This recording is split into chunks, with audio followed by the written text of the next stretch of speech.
This is Business Week Armenia, CivilNet's weekly economic digest. Here's what's making business headlines in Armenia this week.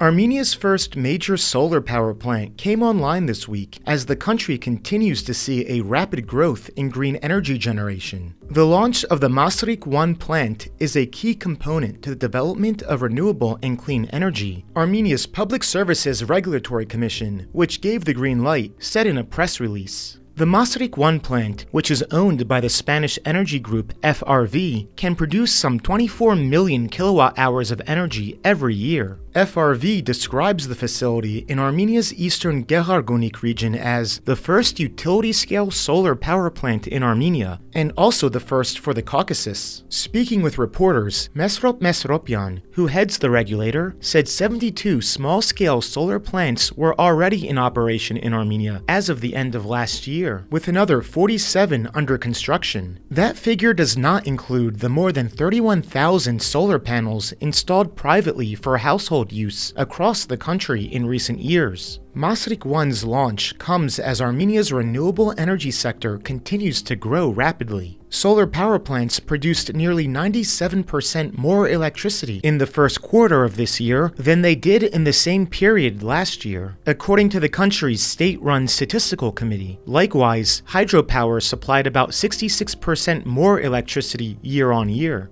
Altogether, renewables produced 38.1% of Armenia's electricity as of March. That puts Armenia, which is officially aiming for 50% renewable electricity by 2030, well ahead of schedule.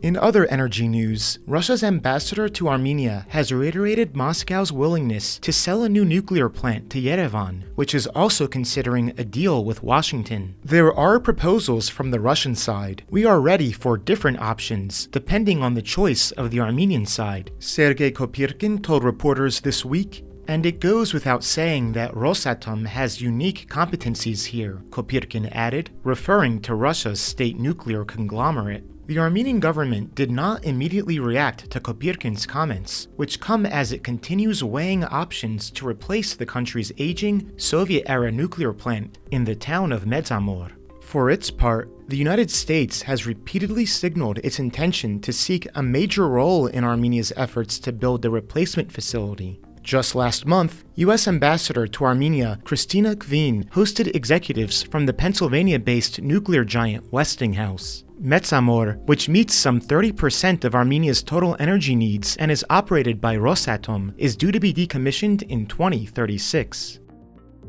And finally, Armenia's economy minister has put forward a new bill to replace the country's main investment law, saying the changes are needed to create a more attractive business climate. The purpose is to create a clear and predictable legal environment for investments, which enable Armenia to increase its competitiveness and attractiveness, the agency said in a statement last week. The proposal includes greater protections for both domestic and foreign investors, including guarantees to fair legal proceedings and dispute resolution mechanisms, and more clearly defines investors' legal rights, among other changes. The bill would replace Armenia's current investment law from 1994, which critics say has become outdated. In its latest investment climate statement, the U.S. State Department said Armenia's investment and trade policy is already relatively open, while also noting that otherwise sound regulations, policies, and laws are sometimes undermined by problems such as the lack of independence, capacity, or professionalism in key institutions, most critically the judiciary. Parliament has to vote on the bill for it to become law. Lawmakers did not immediately comment on the proposal and have so far not provided a timeline to consider it. For more information, you can take a look at our full write-up,